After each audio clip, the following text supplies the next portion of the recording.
হামলার মোকাবিলায় পরস্পরকে সহায়তা করবে রাশিয়া, উত্তর কোরিয়া। মৃত হজযাত্রীর সংখ্যা 600 পেরোল সৌদি আরবে, তালিকায় রয়েছেন 68 জন ভারতীয় নাগরিক। খলিস্তানি নেতা নির্জনের খুনের বর্ষপূর্তিতে নীরবতা পালন কানাডা পার্লামেন্টে, কড়া প্রতিক্রিয়া ভারতে। পাহাড়ে ধস গিলে নিল একের পর এক রোহিঙ্গা শরণার্থী শিবির, অন্তত 9 জনের মৃত্যু বাংলাদেশে। 30-32 লক্ষ টাকায় প্রশ্ন বিক্রি হয়েছে নিট দুর্নীতি নিয়ে পুলিশের কাছে দাবি করলেন মূল চক্রী অমিত। আবার বিষমের হানা তামিলনাড়ুতে, মৃত অন্তত 30 জন, অসুস্থ শতাধিক, তদন্তের নির্দেশ।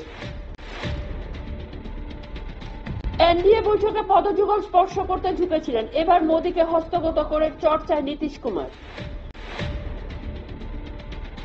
দলাই লামার সঙ্গে ন্যান্সির সাক্ষাতে ক্ষোভ জানালো চীন। পরীক্ষার একদিন পরে ইউজিসি নেট বাতিল করল এনটিএ, সিবিআই তদন্তের নির্দেশ দিলেন কর্তৃপক্ষ।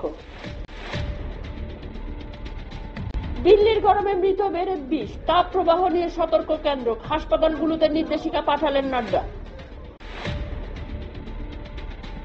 জঙ্গিদের খাবার এবং আশ্রয় দেন, চিনিয়ে দেন পুণ্যার্থীদের বাসও, জম্মুর হামলায় ধৃত যুবক। কাশ্মীরে বারমুলা নিরাপত্তা বাহিনীর সঙ্গে গুলির লড়াইয়ে হত 2 জঙ্গি, জখম পুলিশ কর্মী। টাকা দিতে পারেননি প্রতিবন্ধী ভাড়াটে, শিক্ষা দিতে একতলা নামার সিঁড়ি ভেঙে দিলেন মালিক। খরচ প্রায় 1700 কোটি টাকা, নালন্দা বিশ্ববিদ্যালয়ের নতুন ক্যাম্পাস উদ্বোধন করলেন প্রধানমন্ত্রী মোদী।